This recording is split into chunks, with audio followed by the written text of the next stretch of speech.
This is why you need an AI dash cam. But for me to properly explain, we need to install it.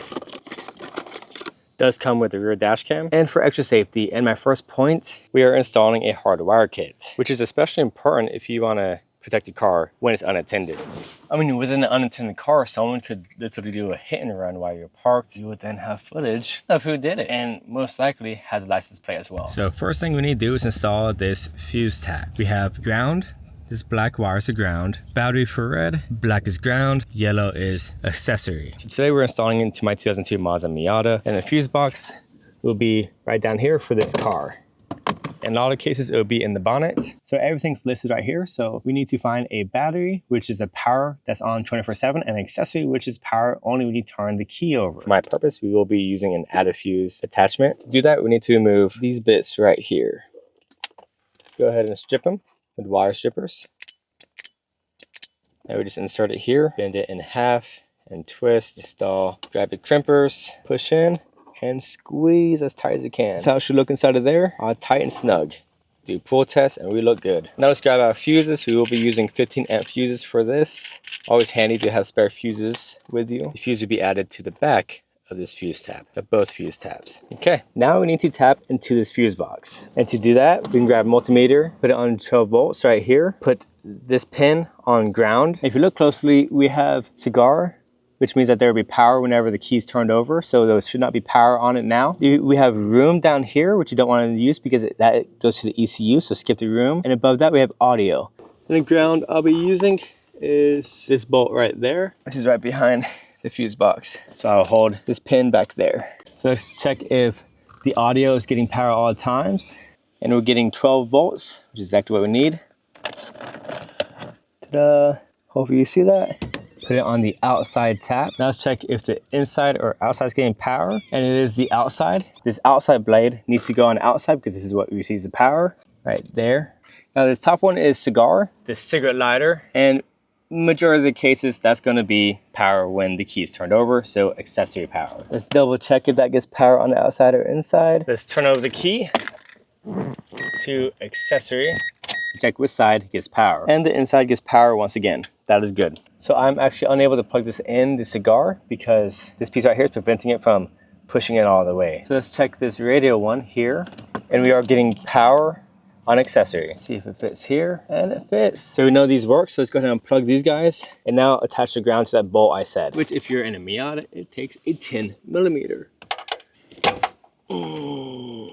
Yeah, I'm so good at doing that. I'm gonna bleed. Have it installed on that bolt. Make sure it's nice and tight. And everything else is now installed. Now let's set up the battery protection, and I have it set on 12.2 volts. So if the battery gets below 12.2 volts, this thing will turn off. Now we need to route this up the pillar and around. But before we do that, we need to mount this. And that leads me to my next point. So first to figure out where we want it mounted. So like I mentioned, it has two cameras. One is ultra wide and one is narrow but far. So we need to make sure we mount this in the proper spot. So right there is not a bad spot.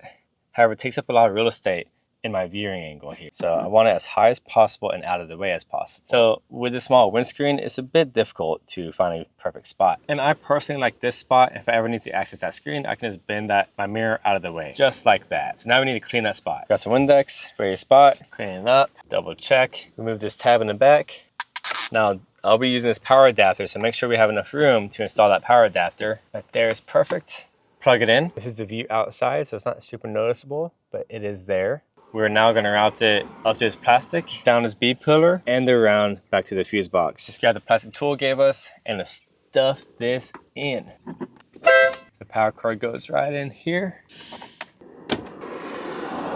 Got a clean connection here, routed them all going that way. Added the sticky thing up there so it stays in place. So the wires are all tucked away and hidden away. Starts up here, comes around, comes down. This part was actually a bit tricky, so be patient right there. And comes around this way. Now, as you can see, I got another wire here. That's for our rear camera. I routed through this gasket. You could just put it on top, but I just made a slit. It's not gonna leak because all the water flows down this way, so it's not gonna come up this way, so it'll be fine. Wire came back here, all the way around there, behind all this matting, and underneath there. Now to get back there, it's actually kind of tough. We have to connect from this end to way over here. Here's the wire right there. So I used the long extension, taped the wire onto the end of it and pushed it through that hole right there. And then I pulled it through. Then I came, after I got the wire on this side, I plugged it in. Then I routed it up here, around, same way, down and down this way. Put it behind this gasket, put it behind here, behind there, and through. And this camera is kind of cool because it does point up, have it point slightly down. So the rear camera can function as a backup camera. You have to connect this purple wire into the reverse tail light. I'm not going to do that with this car because it's such a small car, I don't need it. But if you do want it, I'll link a video on how to do that down below. And if you're worried about someone stealing this, it quite literally slides on and off. Forgot to mention, it also has plug into here, plug into your cigarette lighter, grab this cord, plug it in, and attach it to the camera, and then it'll turn on only when you turn over the car. In the meantime, this acts like a little handy dandy extra charger we can use. So now the camera should turn on once you turn over the ignition to accessory. That's kind of cute, to be honest. Now we gotta go through the setup. I'm English, 10/21/24, and the time is correct. I wonder how it's got that time correct. That's pretty awesome. I am UTC-4.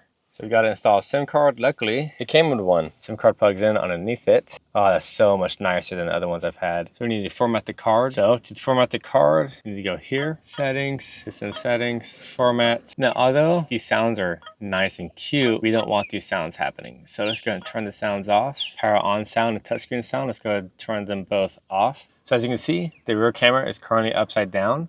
So let's go ahead and change that. Yep, so this is upside down. That's great. There you have it. Just turn it the other way around. And it's all fixed. And you can change screens just by sliding it this way. You have all three here. The zoomed in, the backup, the wide angle, the zoom, the backup, and now back to all three. Pretty freaking cool. Also shows you the speed limit right here and a compass. And I love this spot because I can easily just hide it. And if you don't want the screen on, you just gotta press the button on the side and it's turned off. So the next reason why you might need this is the fact that it increases driver awareness. Since there is an AI system built within it, it can detect pedestrians if they get in front of you. So it will alert you if you have the sound on. Another pretty awesome feature is that it has blind spot. First, a truck passed me. As you can see, that there's a red bar on the left side of the screen. Then it went away for a quick second, and then it detected the next car coming up, and it showed that bar and went away as soon as that car passed. So that is pretty freaking nifty. So there's two different cameras on this device. You have a wide, narrow, and rear camera. And right now we're seeing the wide camera is actually pretty good. You can see a lot of stuff going on around us. However, if you want to see license plate far away, you can go to the narrow, and then you can see a license plate very easily. And then of course we have that rear camera, which shows you just in case someone hits you, that it is not your fault. And it has 2K footage, which is hard to beat, but most importantly, a stravis sensor, which is a new technology that's been coming out and allows this camera to see license plate a whole lot better than a typical dash camera. So stravis sensor is really important if you're looking for a dash camera. And also with its added features of low light sensitivity and its AI functionality is pretty top. If you want to check this out, I have a link down below for your convenience. This is Chris. Always appreciate and respect one another. See you next time.